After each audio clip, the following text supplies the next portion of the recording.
Bien, hablar de discipulado, muchas de las ocasiones la gente piensa que hablar de discipulado se refiere generalmente a otras personas. Y más de una ocasión he escuchado como punto de excusa el decir, es que yo no tengo el don. Y déjame decirle que puede usted tener razón si dice que no tiene el don. Pero discipular no tiene que ver con tener dones. Discipular tiene que ver con el ser cristiano. Así es que es idéntico ser discipulador a ser cristianos. Entonces, un cristiano es una persona que discipula, que él mismo es discípulo y que necesariamente está buscando cómo discipular a otras personas. De eso se trata justamente el ser cristiano. No puedes ser cristiano y simultáneamente no estar participando del discipulado. Quiero que vayas a tu texto otra vez, Primera de Pedro, capítulo 2, ¿sí? Quiero que veas en particular el versículo 9, que yo sé que lo van a abordar en una sesión posterior, pero quiero que veas el versículo 9, porque en ese texto en particular menciona algo explícito sobre el concepto que Dios tiene para cada uno de los creyentes. Ve lo que dice: mas vosotros sois linaje escogido, real sacerdocio, nación santa, pueblo adquirido por Dios. A ver, ahora repítame con voz fuerte y clara lo que dice ahí: para que anunciéis.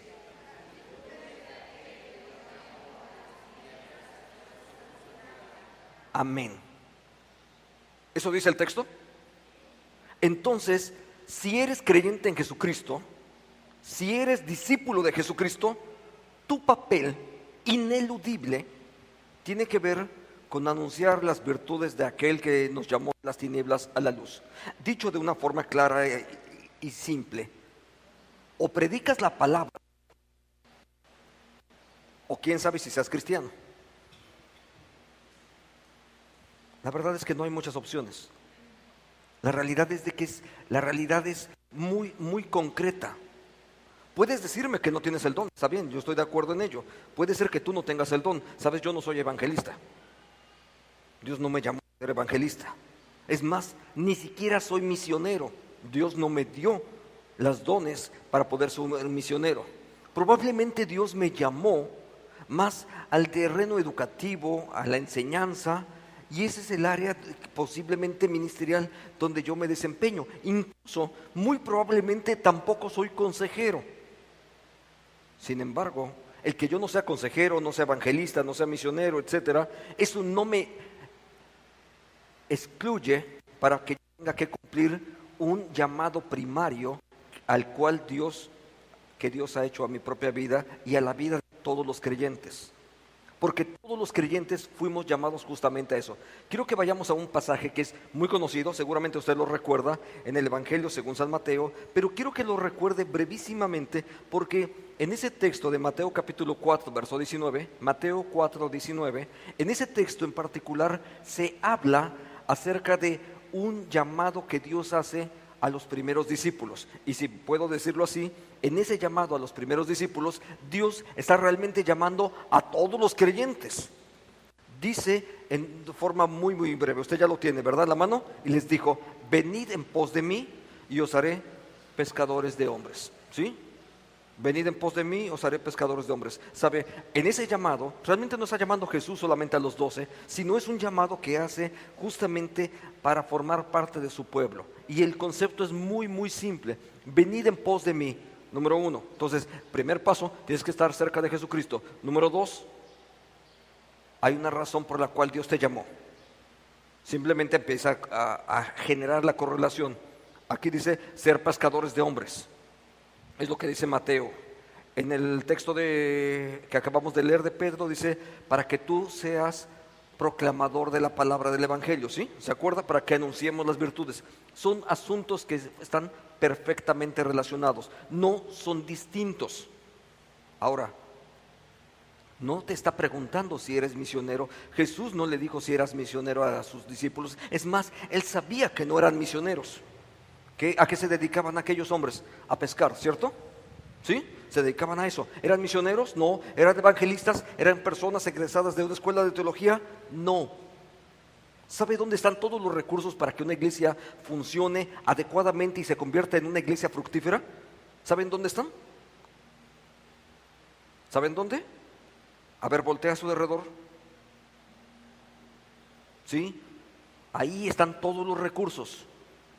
Y es más, es bueno verse en un espejo y reconocer que ahí Dios ya puso todos los recursos necesarios para que esta sea una iglesia grande, fructífera, una iglesia que dé la gloria a Dios. Todos los recursos ya están ahí, porque Dios ya los puso ahí. Ahora, ¿qué es lo que nos corresponde a cada uno de nosotros hacer? Si seguimos en esa misma línea, la razón por la cual Jesús habla con aquellos discípulos, dice, ustedes van a ser pescadores de hombres, tiene una razón muy específica. De hecho, las palabras de Jesús realmente están tomadas de un texto bien antiguo, en el caso de Jesús, porque vienen desde el profeta Jeremías, capítulo 16.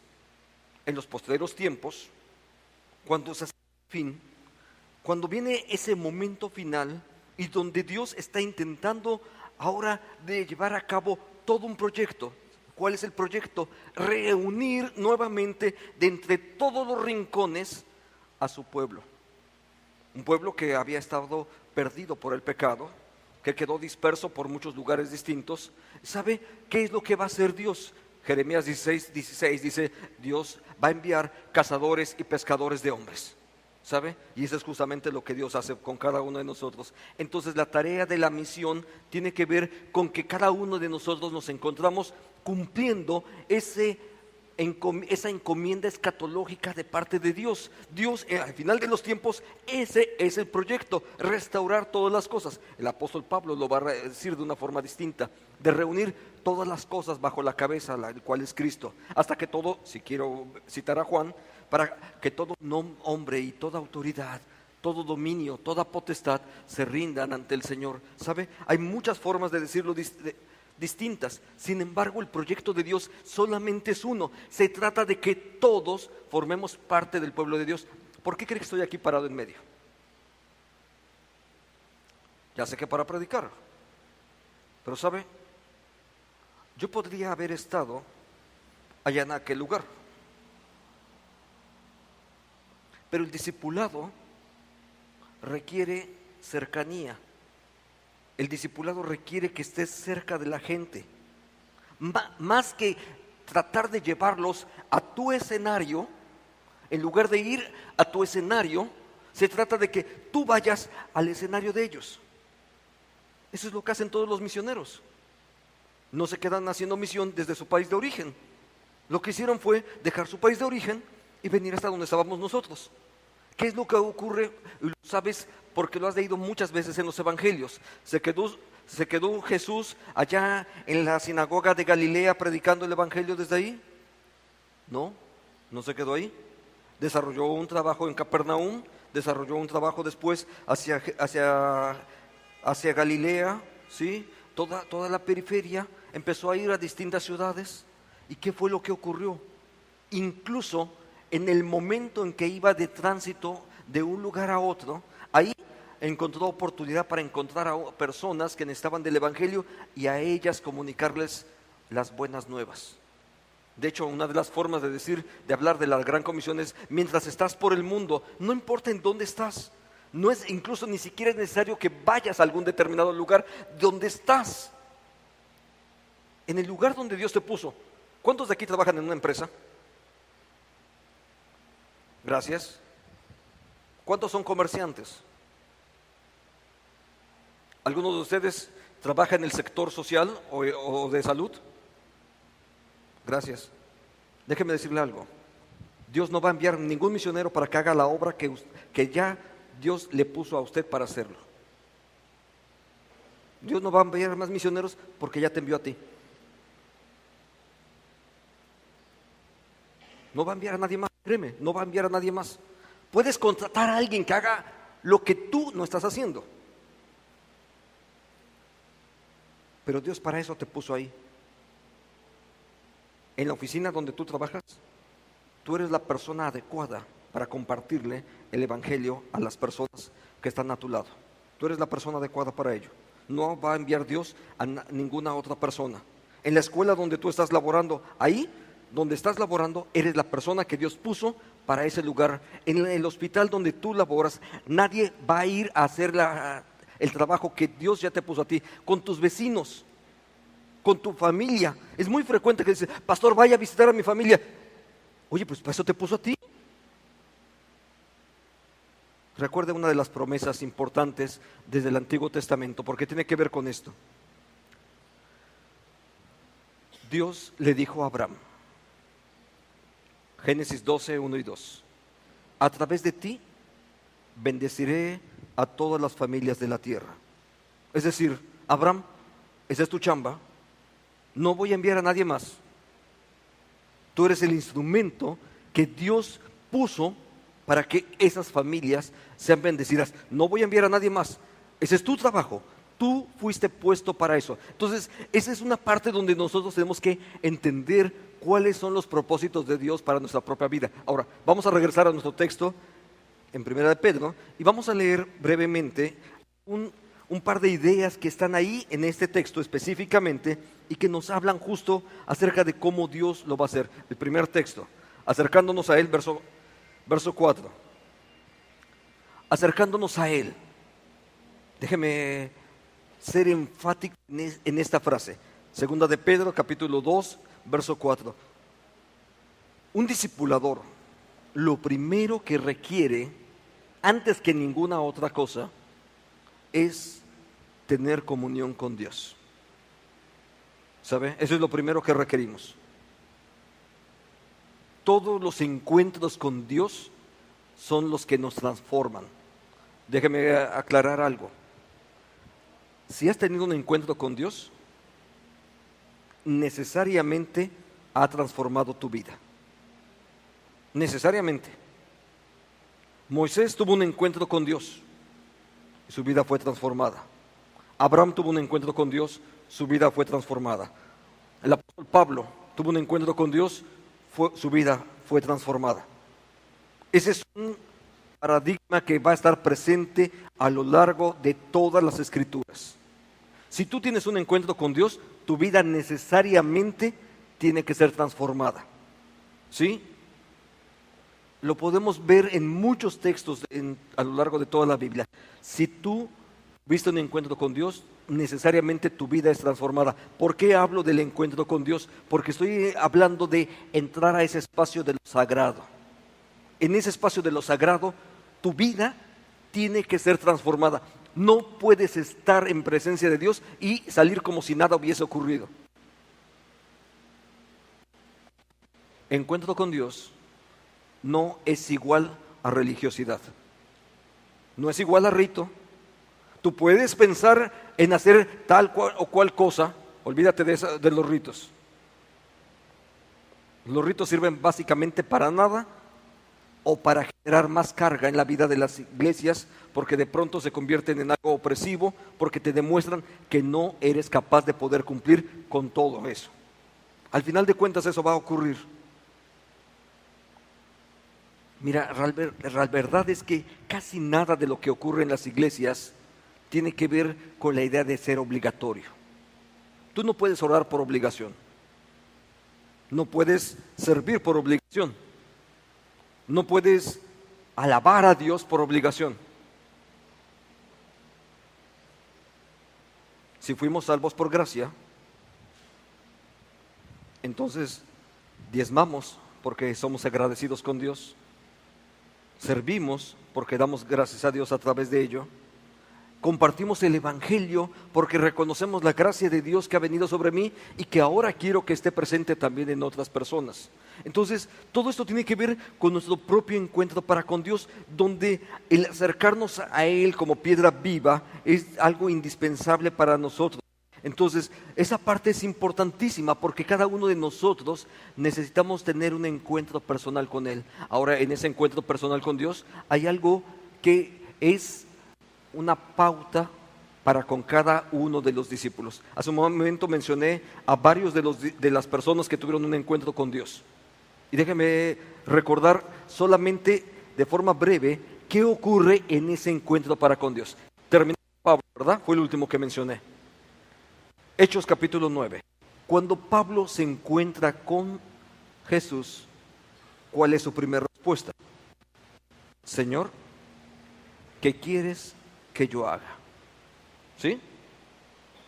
Moisés salió a una misión. Abraham salió a una misión. Déjeme recordar uno más. No lo he mencionado a su momento, pero vale la pena mencionarlo. Isaías capítulo 6, y por supuesto entonces estoy hablando del profeta Isaías, capítulo 6. Él escucha, tiene un encuentro con Dios, su vida es tocada, es transformada. ¿Y cuál es la respuesta de Isaías? ¿Cómo? Ok, ¿qué te parece si eso lo haces personal? Porque Dios te envió a ti, no envió a nadie más. La gente que Dios va a usar para transformar a esta ciudad de Acapulco ya está en las iglesias, ya está en los templos, ya están aquí. Y queremos que sea una iglesia próspera, queremos que sea una iglesia que dé frutos, que se haga gloriosa, que estemos fructificando. Todo eso nos interesa, pero somos nosotros mismos los que formamos parte de ese equipo de Dios el cual Dios ya puso en este lugar justamente para eso. Ahora, quiero que regresemos al texto, primera de Pedro.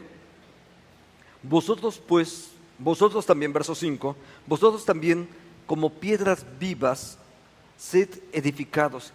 Quiero que enfatizar esa parte de ser edificados. ¿Sabes? El texto es muy preciso en esto. No dice, supérate a ti mismo. Eso no dice, ¿o sí? Ser edificados significa que yo voy a ser edificado por alguien. En mi encuentro con Dios, en esa relación personal con Él, en la dependencia del Espíritu de Dios, es Dios el que me va a edificar a mí. Yo no voy a crecer por cuenta propia. No soy yo el que crece. No soy yo el que logra las cosas. Cuando pensamos en la misión, tiene que recordar esto. La misión no se trata de nosotros, sino de lo que Dios va a hacer a través de nosotros. No se trata de mi ministerio. Ni siquiera me pertenezco a mí mismo, dicen las Escrituras. Y si ni siquiera me pertenezco a mí mismo, menos tengo proyectos personales. Es más, el apóstol Pablo, incluso en esa propia relación para con Dios, Gálatas capítulo 2, 19 y 20, él dice algo importantísimo acerca de esto. Dice, y ya no vivo yo. ¿Se acuerda de eso? Mas vive Cristo en mí. Y lo que ahora vivo en la carne, porque todavía estoy aquí, lo vivo en la fe del Hijo de Dios. Pero entonces, cada vez que empezamos a recordar cuál es el esquema, tenemos que ver que no es lo que yo hago, ¿sabe? Ni siquiera es el trabajo de la iglesia. Simplemente nosotros nos colocamos como siervos obedientes que reconocemos la soberanía de Dios, y cuando nosotros reconocemos la soberanía de Dios, entonces Dios simple y llanamente empieza a actuar, porque si hay algo que es importante para Dios es hombres y mujeres que están buscando servir y que están buscando que Dios sea glorificado. Entonces, cuando nosotros caminamos en esa relación para con Dios, no solamente vamos y entramos en ese espacio de lo sagrado, sino que participamos de la vida de intimidad con Él y reconocemos su soberanía en cada uno de los pasos en los que nosotros vamos caminando. Ahora, ¿cuál es el proyecto de Dios para nuestra propia vida? Porque eso es lo que nos va a llevar justamente a entender nuestro papel en el discipulado. Quiero que busque, por favor, en la epístola de Pablo a los Romanos, capítulo 8, verso 29, 8:29. Es un texto importante que habla acerca de todo el proceso de la salvación y de cómo Dios lo desarrolla para con cada uno de nosotros. Pero en el versículo 29 dice así: porque a los que antes conoció, es decir, nosotros fuimos primeramente conocidos por Dios, también los predestinó para que, viene aquí la parte importante, para que fuésemos hechos conforme a la imagen de su Hijo. Esa es la razón por la cual estamos cada uno de nosotros aquí. El proceso de discipulado tiene que ver con que la imagen de Dios nuevamente sea reconstruida en mi propia vida. Es cierto, alguna vez por causa del pecado, esa imagen quedó ahí borrosa, distorsionada, es cierto. Sin embargo, cuando vengo a la presencia del Señor, la presencia del Señor lo que hace es que la imagen de Él empieza otra vez a formarse en mi propia vida. Y hablar del discipulado significa justamente reproducir a otros que son imagen de Dios. Cuando uno lee el libro del Génesis y entiende la encomienda que le está diciendo Dios a Adán y a Eva, dice: vayan y multiplíquense. No simplemente se trataba de tener un montón de hijos, esa no era la idea. Dice: reproduzcanse a otros que son imagen de Dios, porque esa es la forma en cómo fueron creados, a otros que son imagen de Dios. El discipulado tiene que ver justamente con eso, reproducir a otros que también son portadores de la imagen de Dios. Entonces, ¿para qué es la imagen de Dios? Simplemente porque cuando la imagen de Dios está en tu propia vida, hay una razón por la que está ahí: para que Dios sea glorificado, para que tú puedas reflejar ahora la gloria de Dios. No se trata de nosotros mismos, se trata de que Dios reciba la gloria, para que nuestras acciones, nuestras palabras, cada una de las cosas que desarrollamos dentro y fuera de la iglesia, porque no tiene que ver ni siquiera con estar adentro de un templo, sino que para que con cada una de esas cosas Dios sea glorificado. Y Dios puede ser glorificado en su pueblo justamente cuando nosotros simplemente nos ponemos en sus manos y permitimos que Él nos dé la forma que Él quiere. No es lo que yo quiero, sino la forma que Él quiere. Por eso el texto lo pone en un lenguaje, en un pasivo, diciendo: para que seamos edificados. No es lo que construimos, no es lo que logramos, sino está en un pasivo justamente porque somos nosotros los receptores. Somos, como más de una ocasión los mismos profetas lo han dicho, barro en manos del alfarero. Dios es el que nos tiene que dar la forma que Él quiere y hacernos vasijas para honra suya. De eso se trata. Entonces no es mi objetivo, no es mi plan, no son mis proyectos. Al final de cuentas, lo único que nosotros simple y llanamente hacemos es sumarnos e irnos cada uno agregando a un solo proyecto, porque el proyecto finalmente es uno, es la misión de Dios, en el cual simplemente lo voy entendiendo, lo comprendo y me sumo a ese proyecto. ¿Sabe? Realmente no hay muchos proyectos. Todos los proyectos de iglesia realmente se resumen en una sola cosa. En una sola cosa, de verdad, no hay más. Id y haced discípulos, ¿se acuerda eso? Mateo 28.